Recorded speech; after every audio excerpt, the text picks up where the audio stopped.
Hey guys, Coach Ben here, bigbenchas.com, and today we are going to go over feet up benching versus Larson pressing.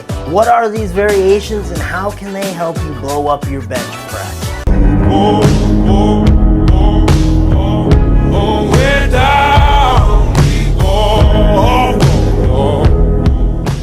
I'll tell you a little story. When I was coming up, starting out in powerlifting, I got stuck at 315 for the longest time. I could just never get over that hump. And back then especially, I was a very high arch, very short range of motion bencher. I don't have tremendously long arms. I bench with a really high arch. My range of motion probably that big right there, all right? Wasn't much to it.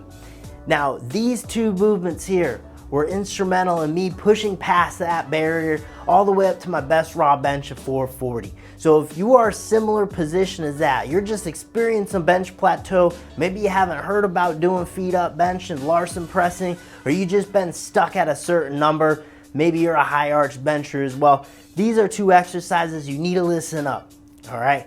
Feet up benching is a little bit different than Larson pressing. I'm gonna show you the small differences that you're gonna encounter with each. Feet up benching, real simply put, just as it sounds, it's benching with your feet up. So what does that look like? I'll show you right now. So in feet up benching, what we're doing here, we're just placing our feet up on the bench. All right, versus Larson pressing, which is kicking your feet off the bench. All right, so you can completely kill any type of cap that you have to your positioning. And that's really the major difference. All right, feet up benching versus being in this big competition type arch and setup where a lot of times your goal is to kill the range of motion. Feet up benching is something that I like to utilize when you're trying to extend range of motion. Now this is great for your shoulder health because traveling through a fuller range of motion is going to allow you to tap more into that shoulder extension. You're going to stretch across your pecs. You're going to get stronger through a greater range of motion, so then when you apply that to a shorter range, you're going to be a lot stronger. Okay, so we always want to try to utilize a full range of motion across the board in all our movements, especially accessories, especially from a hypertrophy type of standpoint. We're trying to gain muscle.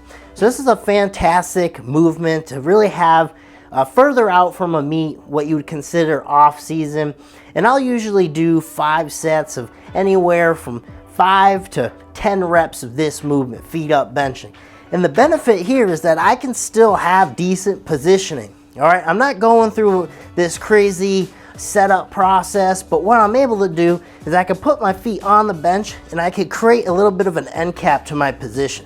So I could get my shoulders packed underneath me like I would with a traditional bench setup. And then when I bring my butt to the bench, I still have tension in my legs. I'm still able to get some push against this bench.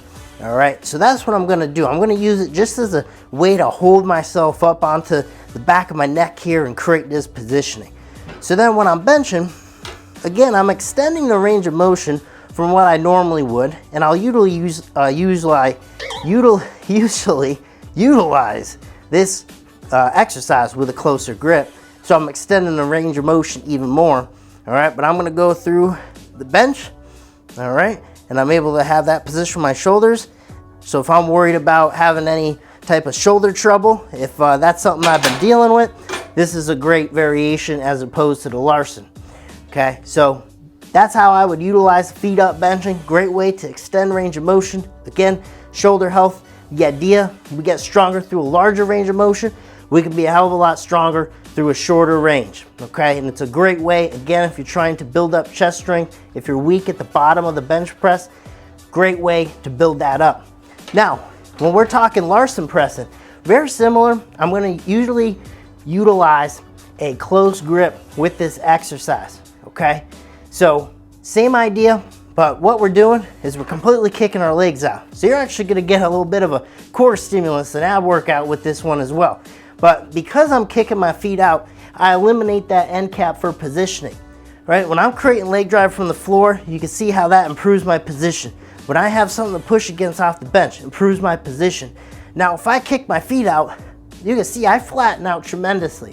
So there's a lot more responsibility on my shoulders to stabilize this weight, which can be a welcome thing, especially when we're staying light with weight, right? We want to challenge our capacity to the shoulders. We want to get stronger there, but it's also going to make you work tremendously hard through your upper back and your lats to stabilize this weight, because we don't have that tension to have stability in the press, right? When I kick my feet out, in order to stay stable on this bench so I'm not flopping around everywhere, I need to really tighten up my lats. I need to focus on squeezing my scaps together. All right, and this is allowing me to build a stable bench right here. So with this variation, you're probably gonna feel your upper back's gonna be smoked. And this is gonna be a great transfer over to your raw pressing, especially if this is an area where you need to emphasize. With the Larson press, again, I like to utilize this anywhere from 5 to 12 reps.